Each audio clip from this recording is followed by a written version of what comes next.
La force de frappe, c'est un des aspects les plus surévalués en boxe. On veut miser plutôt sur les deux aspects qui viennent juste avant pour pouvoir appliquer notre force, la précision et le timing. Pour développer de la force de frappe, oui, ça se travaille, mais ça ne sera pas en trouvant un mouvement miraculeux, super large, qui va me permettre de générer beaucoup de force. C'est en réussissant à piéger l'adversaire, en envoyant un coup qu'il n'aura pas vu venir, qui va traverser la cible. Les os de la main doivent être extrêmement forts. Les arts martiaux traditionnels japonais, il y en a certains qui vont travailler dans des bols de riz, il y en a d'autres qui vont travailler directement sur du ciment pour conditionner les os à l'impact. En boxe, on veut faire la même chose. Il faut que nos os soient bien conditionnés.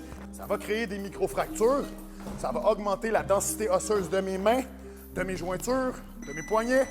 On peut travailler notre boxe en vitesse, en timing, en précision et créer des microfractures avec l'exposition à l'impact progressif et surtout constant. C'est étalé sur des années.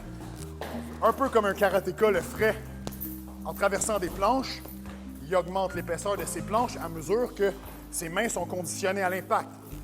Répétition, l'augmentation progressive de l'impact. Mais c'est graduellement qu'on va y arriver.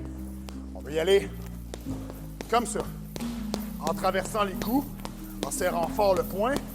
On développe tranquillement. C'est de l'exposition des années. Très important, il y a une progression à aller chercher. C'est progressif, c'est graduel.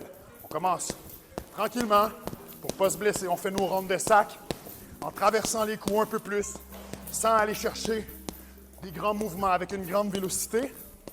Et éventuellement, avec l'expérience, avec les mois et surtout en évitant les blessures, on va pouvoir commencer à envoyer des coups avec de la force sans se blesser.